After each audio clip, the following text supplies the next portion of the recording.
Mesdames, messieurs, merci donc à nos millions de partenaires. Merci à tout le monde pour l'attention et la fidélité. Vous l'avez noté, je suis au bureau de l'ONG Assistance Humanitaire d'Urgence. Déjà, vous l'avez vu sur le logo de l'ONG qui prouve que nous sommes au bureau. C'est une dame qui est venue au bureau tout à l'heure pour nous parler de ces inquiétudes-là, pour nous dire qu'elle est tombée sur des personnes qui l'ont fait croire qu'elle est en train d'échanger avec Mariam Touré. Donc tout de suite, on va l'écouter, on va attirer l'attention du monde entier pour faire comprendre à nos millions de partenaires combien de fois les gens sont méchants, combien de fois les gens veulent gâter l'image de l'ONG Assistance Humanitaire d'Urgence, combien de fois les gens sont organisés pour déstabiliser, pour détruire tout ce que nous sommes en train de faire pour le pays. On va l'écouter, mesdames, messieurs. Salam alaikum. Wa alaikum salam. On y jam. Anisina menginemo. Fatou Binta Diallo. Eyo. Kono nyewti nyonga. Ara yimɓe hewti ga. Miɗo yi compte mon ka téléphone na. Eyo. Tori ballal. Nawnare mawdi hande. Mi yewtidi on ka compte on ɗon ha o wi o yilan. Ara yi si mi heɓi 40 millions si mi waway gollitirde. Min si tawi ɗi heɓike mi waway gollitirde. Donc compte on ɗon yewtude. Compte messenger on. Ka messenger. Messenger. D'accord. Mais yewtidi ɗon no ha o landoyla numéro WhatsApp. Mi naɓi on numéro WhatsApp o jonnoyi o directeur joneteɗo Maître Lamarana. Min on ɗon noon min yewti ha o landilam mbowɗi kadi woko mi naɓata fi frais de banque 1,700,000. min yewti hanki o landitilam kadi o a joni si heɓata ɗum ɗo mi naɓa 300,000. Min min mara 300,000 moƴan nawni moƴƴa waali mi ala yeedi hay fuy ko ballal fi nawnare mawdi hande mi tori ono ɓayi laaɓana lansita hara ko compte tanti Mariam Touré no ɗum min joɓɓenilan joni mi hewto ko ka bureau tanti Mariam mi yiida e maɓɓe mi holla ɓe compte on message yewtere mon ka messenger ko appel wanno ɗon ka ko windugol tum message windugol tum message min waɗi o fayi ko ngan ko woni windude ɓe jaabodira ɗon kamɓe kadi haano ɓe landodilan noon on ɗon no numéro WhatsApp kamɓe kadi ɓe addi noon numéro o si mi heɓi 1,700,000 on kam ɓuɓɓi yahata ɗon oko naɓo 1,700,000 si ɓe jonnalan 40 o kamɓe woni Mariam Touré bien min ok joni noon haray gogo taw mi andini on na Mariam Touré kono hiɗon andi siɗa fi Allah Allah no fiima e himɓe buyni heɓi lanodugo innalan himɓe no wadde arnak amon non kono mi wawata yaltude mi ñande be ñande mi waɗa émission mi inna ko piiji wonɓe arnakude par ce que jamagi ino doit finangol piiji ɗi mi sikko naɓano mbuɗɗi alhamdulillah yo Allah ɓeydo a fiyan fi modi ko mi wata wattude ɗon bimbi kadi fi bobo no nawni ɗo bobo wonɗo wonde dande mayde daabula gorko noddi ɓe téléphone windani ɓe taw inni ko kanko ni Mariam Touré mo faala ɗettugol en charge bobo ɓay tun hande are Allah mo yi o nangude mo o noddi ɓe o inni ko kanko woni assistant Mariam Touré gorko o inni dans l'urgence yo ɓen ɗon haalamɓe ko joni woni ka nder compte maɓɓe o adda mbuuɗi amon non to tawi miɗo yoddude ɓe ya inni a bon mini quelqu'un vous appelle amon non o inni oui mini donnez-moi le numéro e jonni la numéro mi ɗetti ɓeeno ka ligne nawɓe ɓeeno ka ligne mi noddi numéro on tawi ko gorko jaabi mini comment toi tu peux appeler quelqu'un qui est malade tu dis que c'est Mariam qui t'envoie hay mi gayran halgol o coupi téléphone o yennila mini mi weltaniki Allah awa mi waajoto on messenger wona ko hutorte parce que c'est ka messenger a yewtida e goɗɗo a andata siko jiwo a andata siko gorko a andata siko bonɗo a andata siko moƴƴo ko numéro goto pet mi mari ka adnan ɗo 629 88 43 94 c'est le seul numéro que j'ai mi mara numéro fof so yewto numéro an ɗo 629 88 43 94 ko numéro a WhatsApp on non tellement que j'ai facilité les choses pour les gens woni janguɗo woni mo janga siɗa maapi ko ya noddan ka WhatsApp an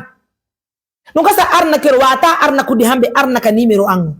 si ɓe arnaki kadi numéro an o wode ko mi yalta mi holli yimɓe ɓay kono numéro an ko min mi jogiti woni ka WhatsApp ko appel en personnel ko mi jogiti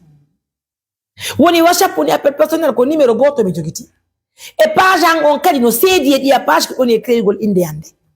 page on ko Mariam Touré journaliste windi très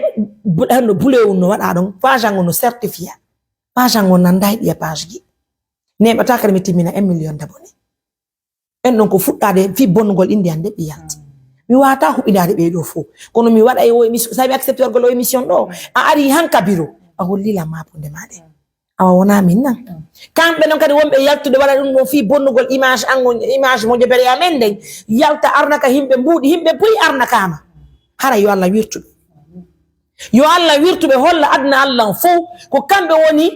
yaade arnaka nawnuɓe ɓen ɗaɓɓa mbuuɗi yalta nodda himɓe windana himɓe adana ɓe mbuuɗi amon non komi joma juuɗe mi joma koyɗe min hay appel ji ɗi mi woni hendade ɗin hay ɗi fof mi alade kosugol nafi mina mi windana goɗɗo mina waɗa kaari waɗa kaari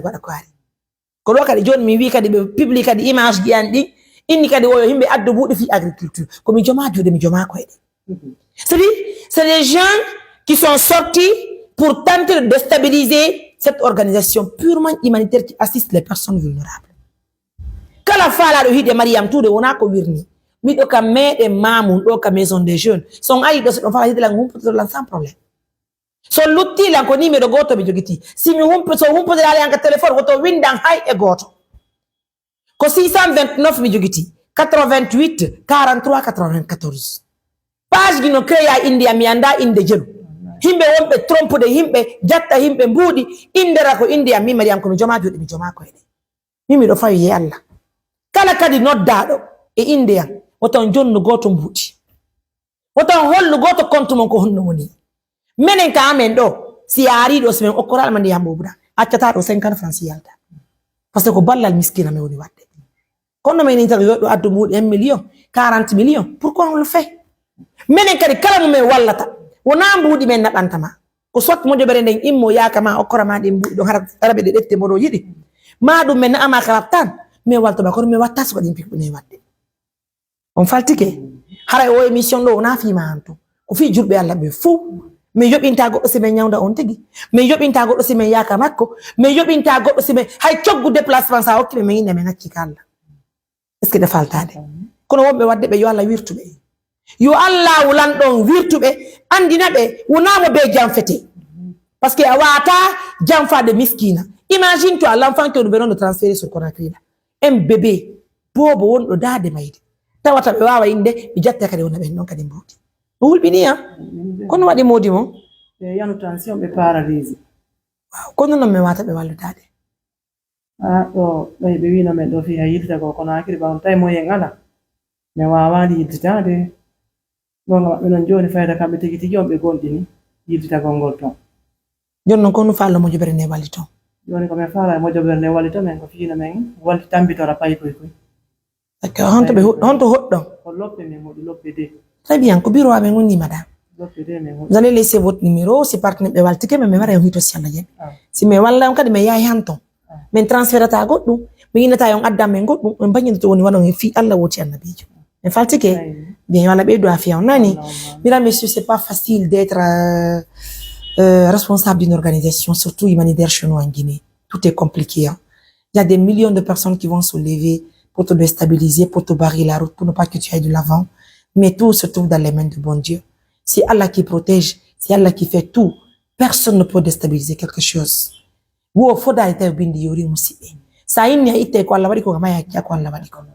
Les personnes qui se lèvent pour salir l'image de Mariam,